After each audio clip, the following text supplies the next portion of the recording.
Start. Hi, and welcome to day 26, I believe, of my 40 till 40. So yes, I have on the same clothes because I'm hanging out with my sis and my nephews right now, and I wanted to get my video in while I'm here. So one of the things about living in Mexico is that I don't usually come over to the United States. So when I do, I try to get everybody in, unless they come to my place. So introducing my sister here, Whitney Harris. You probably have seen her on social media and Facebook. So I have her here today. Hello. And we're just gonna have a conversation about some of the things I've been already talking about with you all. And that is including living in Mexico and all the things that come along with that. And I also want to get her insight on what I've been talking about regarding narcissism and narcissists. So, Whitney, what were your thoughts about me moving to Mexico when you first learned I was moving to Mexico? I was uncomfortable when I first learned you were moving to Mexico. I mean, you had a husband, and so that made it a little bit easier for me to wrap my head around you moving outside of the country. But once you got there and I visited and saw how it was to cross and come back, it wasn't horrible. Now I want to live there, but I got kids, So you hear that. I have been trying to get my sister to move there since I moved there because I saw an excellent opportunity for her to get ahead. She's young, and many times we wish we could tell our younger selves, to make certain moves. And the younger you are, the better, because you have more time to really fail and recover, and so I really wanted her to move there. And she says she has kids, so she sees having kids as a barrier. So tell us about that, Whitney. Why do you feel like having kids is a barrier to moving to Mexico? My biggest thing is healthcare. My kids, since they were born, they've needed to see their doctors, and I just don't want to be there with them and jeopardize their healthcare because they are on Medi-Cal right now.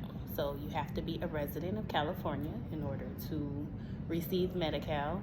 And although I work for the county and have insurance through my job, my children don't. They still have insurance through the state. And so because of that, that's really like the only thing that's keeping me in America, because I would be gone. Well, she following the rules. We will for sure be neighbors.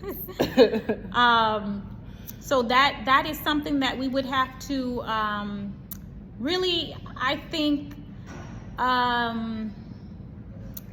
research, right, to make that happen, because I know there are many parents there, and they're doing something about healthcare. So that's something we would have to research, and when she's ready, I'll be there. So when I can afford private coverage, I will for sure be on the next thing smoking. But because I know the rules, I kind of have to follow them. When you know better, you gotta do better. She's been telling me that my whole life. Okay, so speaking of doing better, Whitney, what are your first impressions of Mexico when you came there? What were some things that may have surprised you, that maybe you had different thoughts about?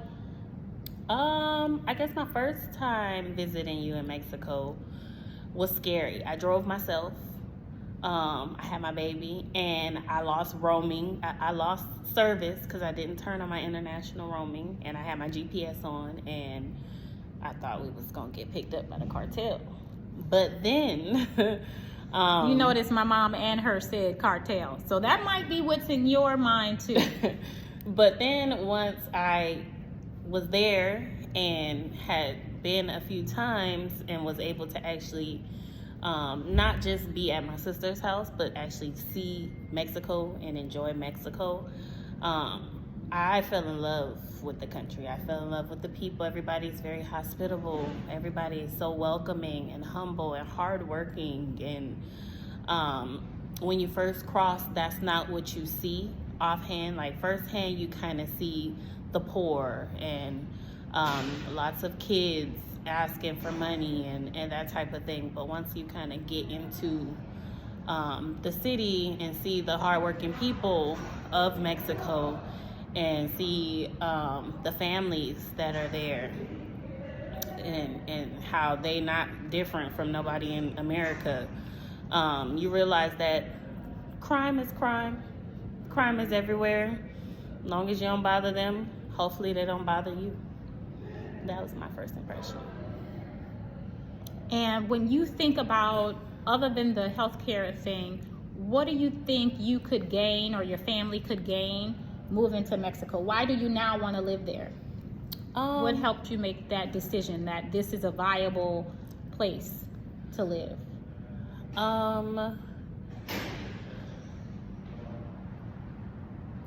Because financial freedom is a part of like my one of my major goals.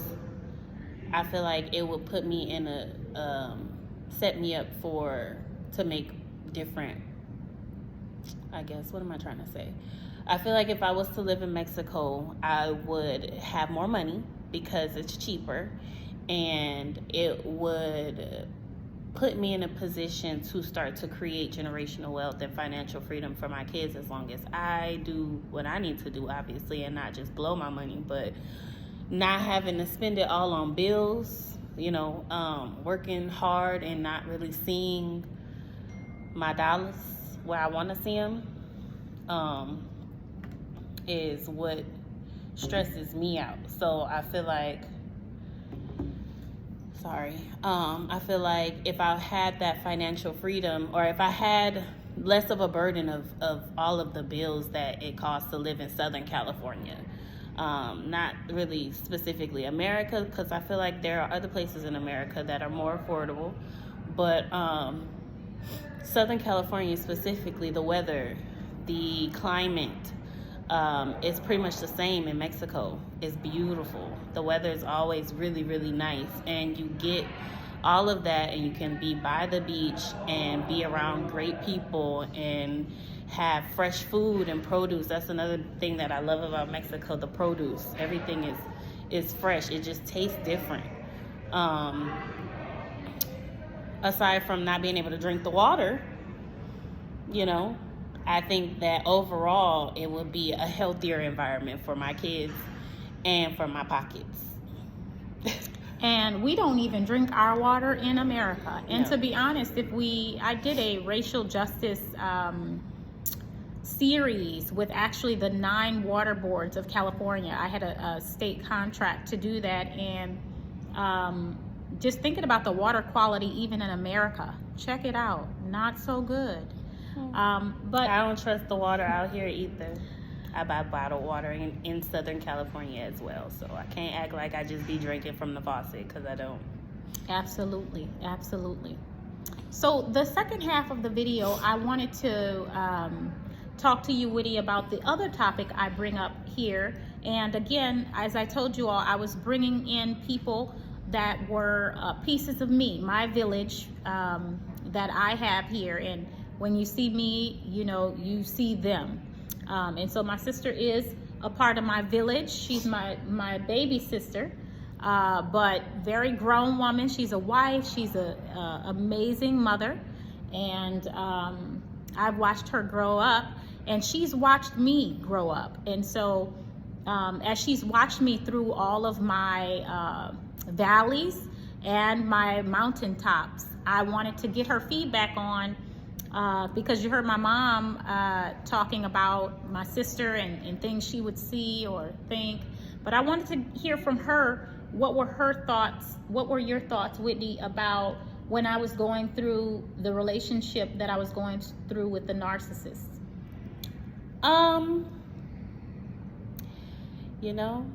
I hate to say it, Sissy. I hate to say I told you so. But I did, y'all. I never liked the narcissist. He was never my favorite, and I looked him in his face and told him I don't trust him. When he asked me if he could marry you, or if he had my blessing, because he didn't ask me if he could marry you, but he did ask me for my blessing, and I really never even knew what a narcissist was before my sister started talking about it. So I'm not going to act like I did. Never heard of it. I mean, I guess I've heard of it, but I never knew the depth of just the word in general and how it can go in so many different directions, and how narcissistic qualities are in a lot of successful people, a lot of highly elite, the elitist, the elite class, rich people. And so I feel like as I started to do my own personal research on narcissists, because my sister uses a lot of big words all the time, and I be having to Google them and figure out what she's talking about, and then understand it myself and really digest it. And I knew it was something that I did not like about the narcissist. I just did not know that that's what it was. And for me, it always came off across as him trying to pretend to fit in or pretend to not be a narcissist. And I always sensed the fakeness. I knew that there was something else beneath the surface, and I just didn't know that that was what the name of it was. But I've witnessed them. I'll never forget the time that she came to my apartment in downtown, and they literally argued from the time that they walked through the door to the time that they left. And it wasn't like, oh my God, yelling, hollering, back and forth argument. It was very subtle, but it was like every time you thought it was over, he would keep it going. And I don't think I ever witnessed anybody be that combative with my sister before, because she's kind of scary. She's not one that people just pick fights with and just be ready to argue with. She's just not that girl. She's intimidating. She makes a lot of people cower. Her personality is very powerful. And so to see this man, at first I was almost intrigued by it. And then I was like, it was too much for me. It was always just weird from him, and he would always be sweating, like he was paranoid, like somebody was going to find him out. And it was just a weird energy. And I'm really big on energies, and I always had a strange energy when it came to the narcissist. And I think that that's why, down to his dog, even the dog was crazy.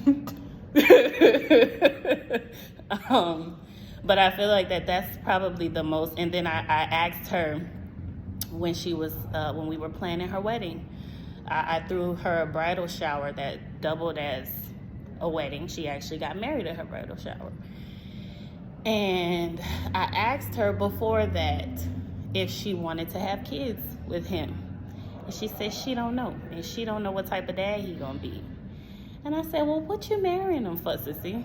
And we just kind of laughed at it. But I knew then that it's just, my sister loves really hard and fast. And she's not afraid, which is something that I admire about her, that she can give herself and love wholeheartedly and not be afraid of the consequences, because love is scary for so many people. And she just goes in it with optimism that it's just gonna work out. And I was just like, red flag, red flag, red flag. No, go the other way, not this one. But she had to see it through. And I'm glad she did, because I feel like it taught her how to really recognize the wolf in sheep's clothing. This time around, it was a real eye-opener for her. And she got to see what other people were trying to warn her about. Because I believe another one of your friends said the same thing about Dwayne, right? Was it, I said his name, shit. You're going to have to edit that out. It's fine. But I believe another one of your friends said the same thing about the narcissist, that they just was rubbed the wrong way by him. And it just took for you to see it yourself. And so I'm glad that was a lesson that she was able to learn, because it created a space to where now nobody could ever do this to her again, because she knows what to look for. And now it's just seems like you've healed from it and you're living in the best version of yourself, and you've grown so much, and I think that you don't have that same kind of monkey on your back to where you feel like you have to make people better or make your man better. It was like almost like she would get these men and make them into a totally different man, and they would really try to be what she created for a while until they realized that ain't who they is. And so I think that was the aha moment that was like, I can't make nobody be who or how or what I want them to be. They just gotta be themselves, and I gotta like that and not try to change that and create something for me to like. If I don't like it from the beginning, then it ain't for me. And I think that she tried to make herself like it or like the potential, and realize that we ain't like him. Sissy was right. Sissy was right. And some of the things my sister shared, I didn't even know. Like, I didn't know the impact that relationship had on her, some of those things she shared. But your loved ones might see stuff or, let you know something that you're missing, and like she said, it was up to me to see it for myself. And I did have a build a bear, fix a man kind of mentality, that I could help them, mold them, influence them, and create something, Indeed, created Navy SEALs and doctors and I created monsters. However, even creating Navy SEALs and doctors or influencing these men's lives, they didn't like who they were. When you are trying to create or turn someone into something that they didn't sign up for, they resent you for it. And so that was my dream, or what I thought, would be best for them. And so she's right. I had to get out of that mentality. And so it was a great learning lesson. I hate that I had to go through it, but I'm glad I did, because I didn't want to keep repeating those same things. And so, again, your family members are really key, to seeing that. Everything she described was as if she was in the narcissist relationship, and she wasn't, but she was prone to, when we were around, then she was influenced by it. She had to be around it. And so even though I lived with it, 24/7, when she was around it, it was impacting her. It was affecting her. She, had to be subject to it. And so she described it so well. Again, as I'm listening to her, it sounded like she was in the relationship too. And so this narcissist can take over, people. And for some of the people, they can fool them. Like I said, with my mom, she wasn't aware, and she thought I was just being difficult. But if you're around it enough and you start realizing the different things and watching the cues, you figure out, hey, something's wrong with this. And so I'm glad that, my sister was there to look out for me and try to give me, red flags. But at the same time, your family wants to also support your decisions, right? And not get in the way of your dreams or what you want to do. And so they're kind of in a tough spot.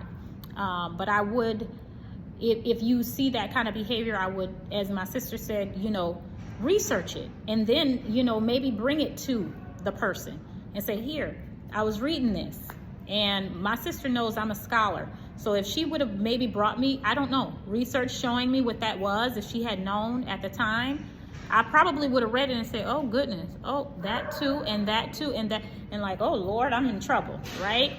But she's a little sister, and I'm not listening to my little sister, right? I'm not listening to her tell me about my decisions, right? I feel like I'm experienced. I've been on this earth, You know, there's nothing she can tell me, but she saw blind spots. So listen to your family, right?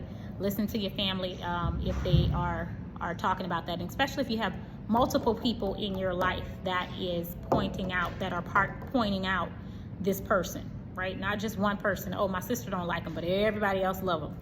No, if other people are saying, you know, and I don't remember anyone in my family really wildly excited about the person I was with. But sometimes you can be just so sucked in there, and again, trying to fix it and make it better. But yeah, as she was describing physical ailments, you know, sweating and things like that. And remember, this is a mental health issue, and it can accompany other mental health issues as well. And so it was layered. It was a lot to deal with. So I am glad that my sister got to see me go through it and come out of it, because as you are going through it, you could be teaching your family members or your younger cousins, younger female cousins, younger sisters, people that are looking up to you and respect you and your choices and your decisions, that this is okay. This is how relationships go. This is how a man treats a woman like her. You know, this is how a woman, you know, chooses this kind of man, right? And so it's misleading. And, you know, they could fall into relationships with men that are like that too. But I'm glad that she saw me go through it, and she saw me, like she said, get real crazy with getting out of it. And so I had to turn into another person to exit that relationship. And she saw how swift, once I realized what I was in, I cut that thing off at the neck, you know, quick. Definitely. In a fat, not no, oh, maybe I'm gonna see, or maybe Monday I'll do it, maybe next month. No. Remember, I said, get out early, girl. I cut that thing, okay, at the head when I realized it. And so again, I have women in my inbox that are still on the fence. About 3 women on the fence of wanting to leave, kind of, I don't know, da da da. Once you see it in black and white and you know that's, I'm in it, cut it off, right? And remember, you know, you might have to do some steps if you're in, there's complex, right? I was able to cut it because I had a more simplified. I didn't have any children, you know, I didn't have any property. I didn't have a lot of things that would keep me tied. You know, I did have one major thing, but that's something that you can get over too. But I did have to have a plan. But I had made a decision right away to go no contact, meaning physically away from this person. And then you can work on all the details after that. And so I just wanted to share with you all my sister and her thoughts about my life and who I am in Mexico and generational wealth and narcissism and the things that are going on with me. So you can see, again, another part, another piece of the pie in my life, who I influence, who influences me. She influences me as well, because my sister is very different than I am. As she described me, we are very, very different. My sister is very, I say nice.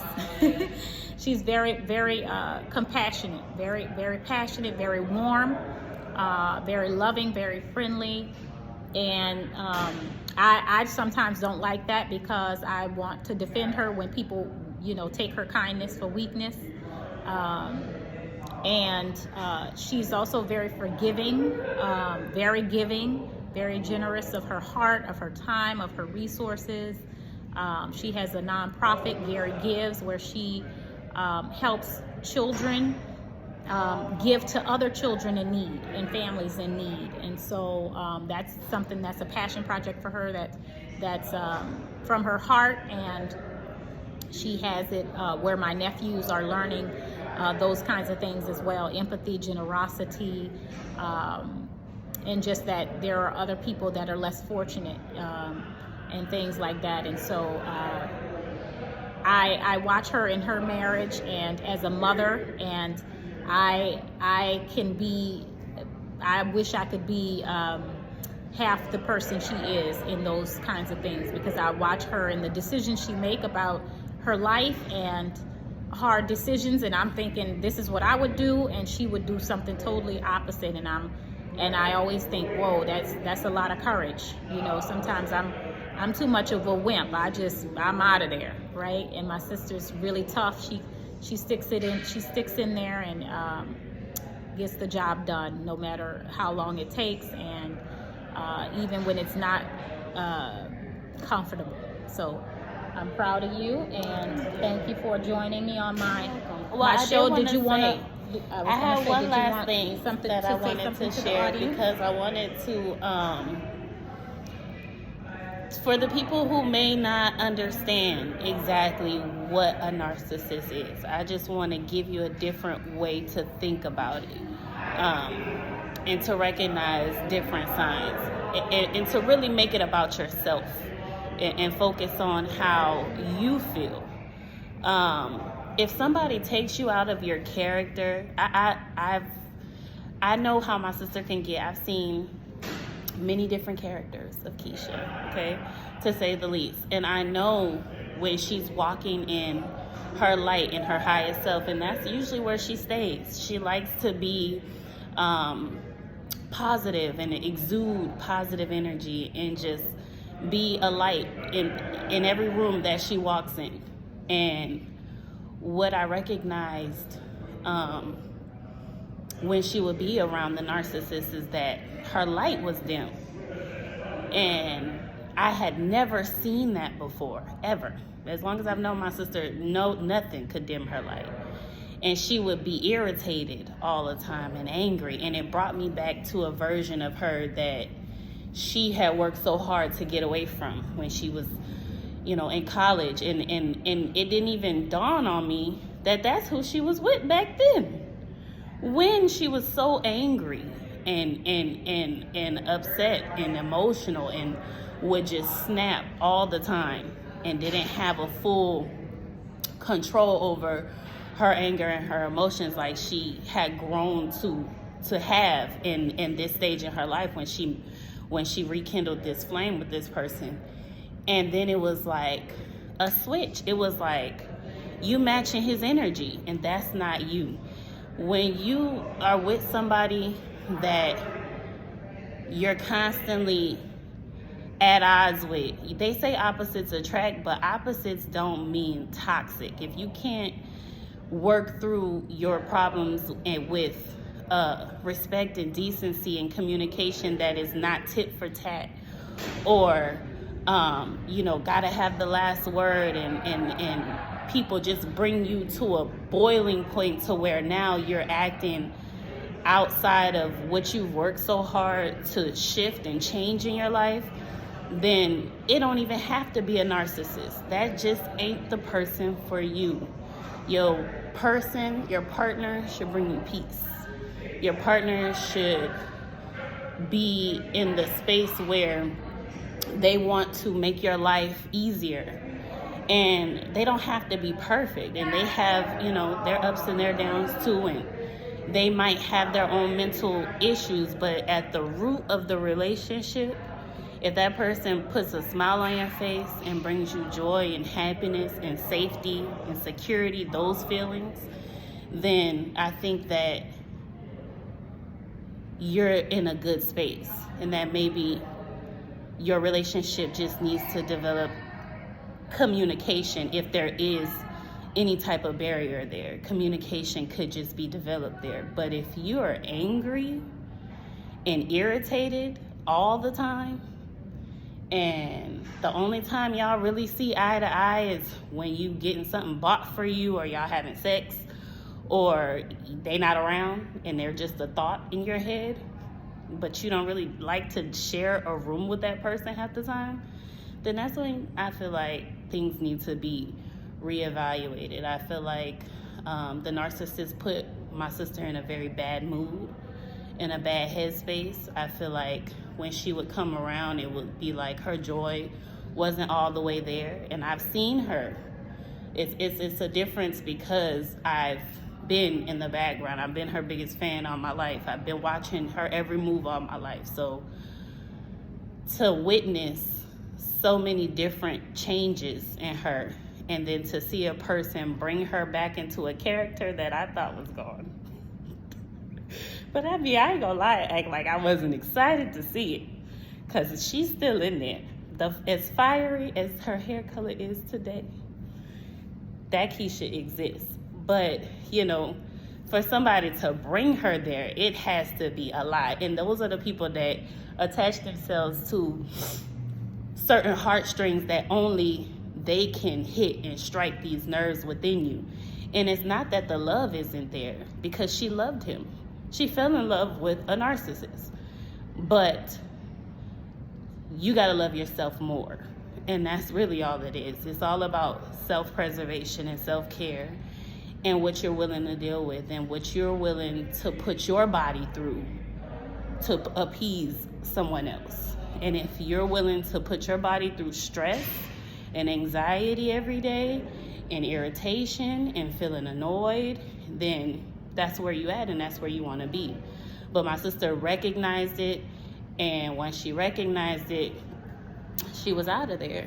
And, you know, we support all her decisions, and we always there to help build and rebuild and pick up the pieces. Like, they was never even a second thought. And so I just love you, and I'm just so proud of you. And I love what you're doing and sharing your story on YouTube. I think that it's very vulnerable of you, which is new. And it's nice. It's nice to see you without your cape, because you've always had it. And to see you in your most feminine essence and that high feminine energy from you, and not so hard and masculine like you felt you've had to be all your life, it's really beautiful. So I'm proud of you, Sissy. Thank you, Sissy. You're welcome. And again, my sister is saying stuff I had no idea at the time, but as she's saying it, I remember that I was angry, and I was a very angry person in my 20s, and I was dating that person in my 20s as well. And yeah, I didn't know that it was, I didn't even know, but I knew the night I knew I was ready to leave was when I did become old Keisha. She's locked up inside of there. But I went to a place that I had thought I left behind. I had risen above, and he brought me there. And well, he didn't bring me there. I went there, and I said, you know what, Keisha, that's not you. And I didn't like myself. I didn't like who that was. I was like, I don't do that, you know. And so I said, I gotta leave, because if I feel like I gotta do that, I don't want to be here, you know. And so this other side, like she said, is I'm in a relationship, like she said, that has safety and makes me feel secure enough to feel vulnerable and to take off my cape and be feminine. So it's been a great ride. It's been a great journey. So I'm, again, glad that my sister gets to see this other side and learn from my mistakes and see the beautiful healing that's happening. See the beautiful healing of those wounds. So thank you for being here, Whitney, and sharing with the audience. And thank you all. Give me a thumbs up, a like, or share, okay? And I'll see you later. Peace. Bye.